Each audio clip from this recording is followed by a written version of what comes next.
உலக முதலீட்டாளர் மாநாட்டுக்கான இறுதிக்கட்ட பணிகளானது தீவிரமாக சென்னை ட்ரேட் சென்டரில் நடைபெற்று இருக்கு. நாளை மற்றும் நாளை மறுநாள் நடைபெறும் உலக முதலீட்டாளர் மாநாட்டுக்கான ஏற்பாடுகள் தீவிரமாக நடைபெறும் இந்த சூழலில் குளோபல் இன்வெஸ்டர்ஸ் கான்ஃபரன்ஸ் 2024 பணிகள் குறித்து ஆய்வினை தொழில்துறை அமைச்சர் டிஆர்பி ராஜா மற்றும் தலைமைச் செயலாளர் சிவதாஸ் மீனா ஆகியோர் ஆய்வு செய்திருந்தனர். 30,000க்கும் மேற்பட்ட பிரதிநிதிகள் இந்த மாநாட்டில் பதிவு செய்திருக்கிறார்கள். 450க்கும் மேற்பட்ட வெளிநாட்டு பிரதிநிதிகள் இந்த மாநாட்டில் பங்கு பெறுவார்கள் என்று எதிர்பார்க்கப்படுகிறது. மேலும் 50க்கும் மேற்பட்ட நாடுகளிலிருந்து வர்த்தக மற்றும் தொழில் நிறுவனங்களின் தலைவர்கள் மற்றும் பிரதிநிதிகள் கலந்து கொள்வார்கள் என்று கூறப்படுகிறது.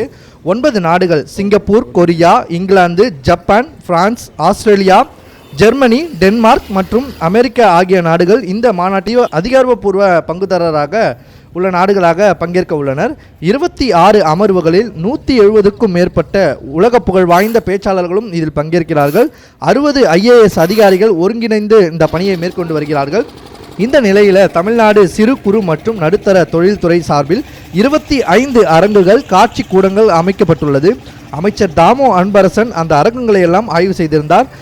ஜவுளி கைவினைப் பொருட்கள், சிறு மோட்டார் உற்பத்தி உள்ளிட்ட இந்த பொருட்களின் அம்சங்கள் எல்லாம் இதில் இடம்பெற்றிருக்கின்றன.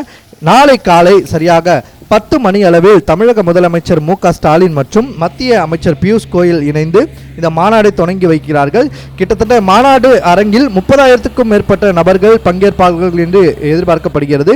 மாநாட்டில் பங்கேற்கும் பிரதிநிதிகளுக்கு பார்க்கிங் வசதிகள் செய்யப்பட்டிருக்கிறது. மேலும் உணவு வசதிகளும் ஏற்பாடு செய்யப்பட்டிருக்கிறது.